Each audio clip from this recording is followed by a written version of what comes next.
Hello guys, my name is Jennifer Flores and this is my 5-year plan presentation. Here is my plan. So for year 1, I want to aim for a higher college degree.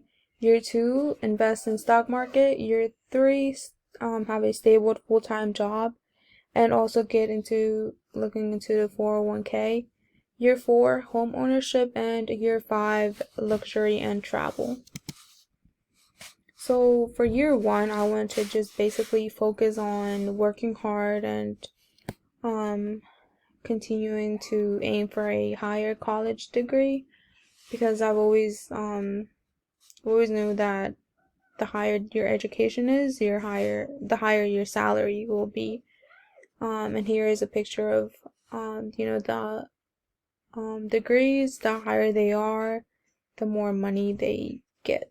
So that's something I'm gonna focus on my first year, just to keep, pushing through, and keeping up with my grades and slowly aim for that higher college degree.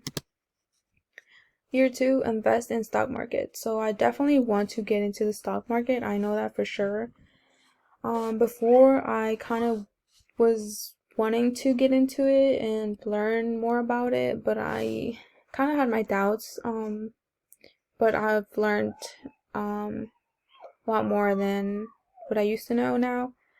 And eventually it really grows your money. It eventually creates a snowball effect, which is why I have this picture here on the right. Because as time goes on, your money eventually grows exponentially. Like, if you know how to invest, kind of thing too, because if you start young, you'll definitely be able to retire young. Not young, but at a younger age than most people. Just because I remember this discussion that we had in class about person A, person B, person C. All 3 people were in the stock market. All 3 people started off depositing $3,000 to start off with, and like through time went on, person A was the person who basically earned a lot more than the rest of the other 2 people.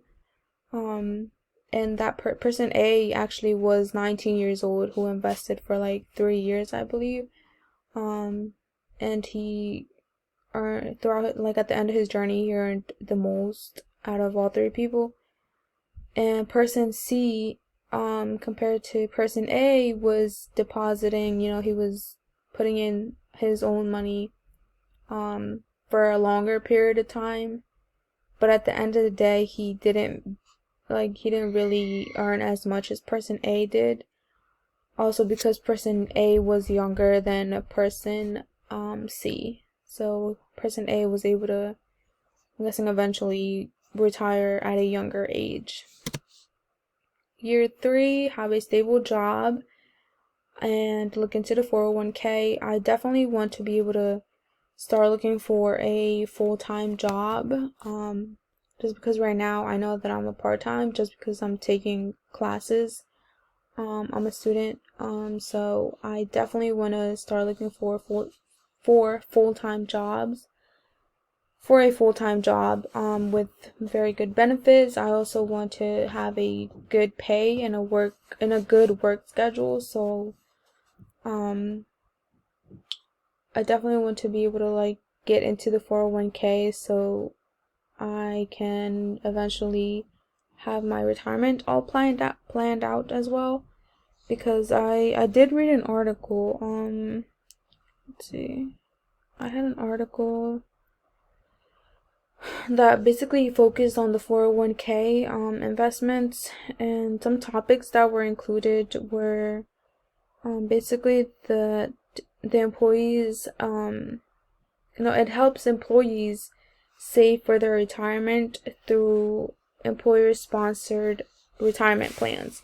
So that's definitely something that would help me out on the long run, because as my working career goes on, I'm able to invest and have that money aside for later on when I'm basically done my working career, and I have that money aside to be able to retire without feeling, like, how am I gonna retire and I don't have enough money, this and that.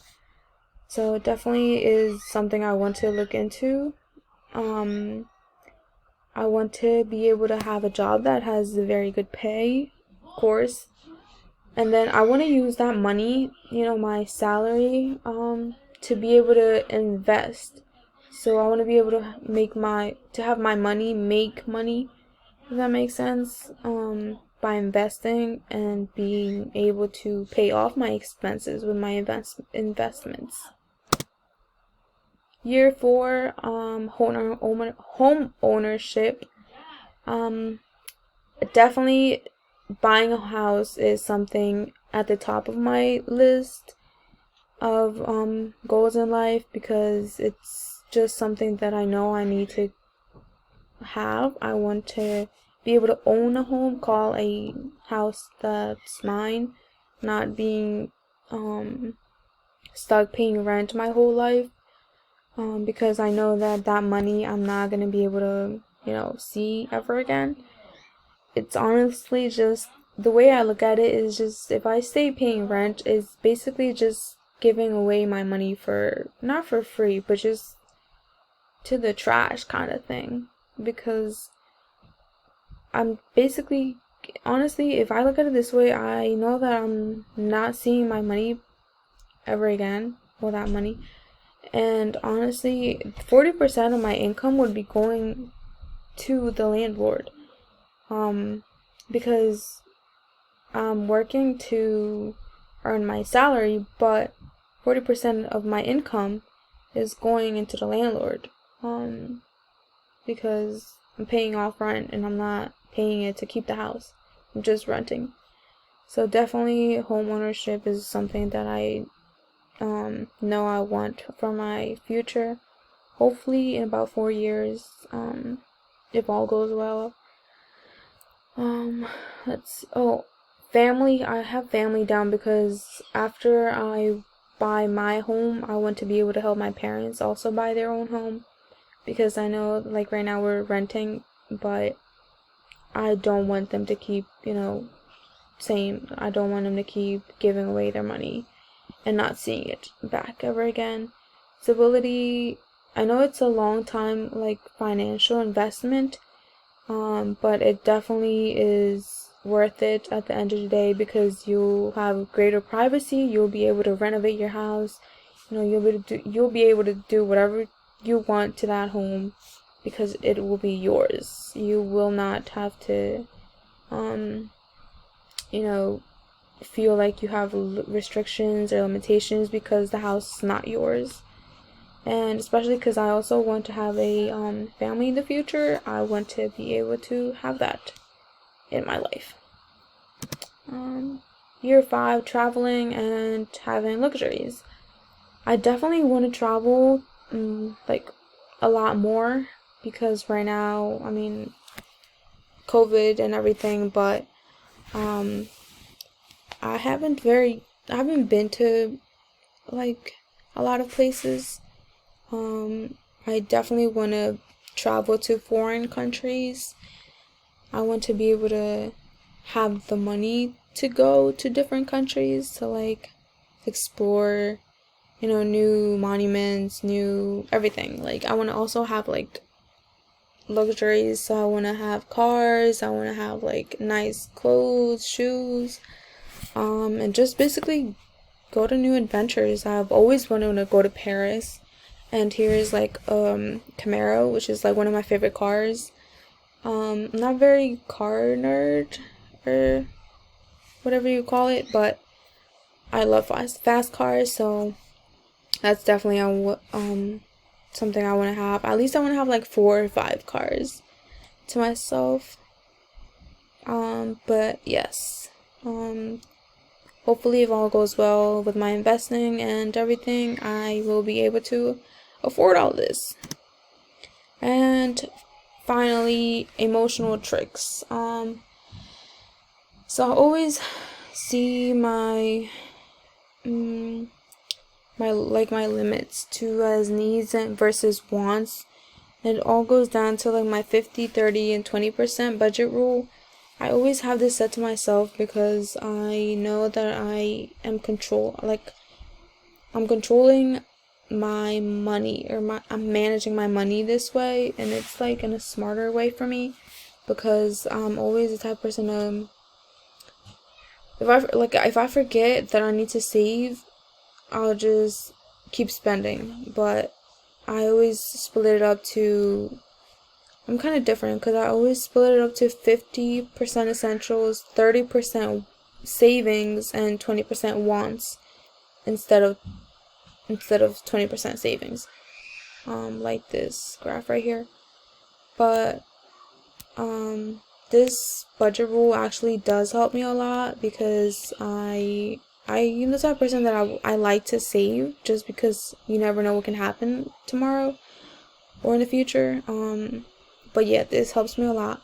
Milestones, definitely I want to be able to look back and see like how far I've gone. Also relates to visualizing progress. That's something, it's like a trick that I want to keep doing, because I kind of see where I was at before and to where I'm at right now. So kind of comparing the two will definitely motivate me a lot. And a trick I definitely want to keep in mind that I learned in class is about the NAT calculator.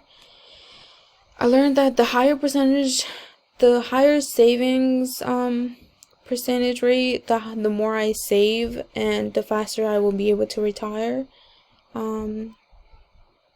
Because I've learned that if I save a lot more, obviously I'm gonna have more money to retire faster. And yeah, this is my PowerPoint, and thank you for watching.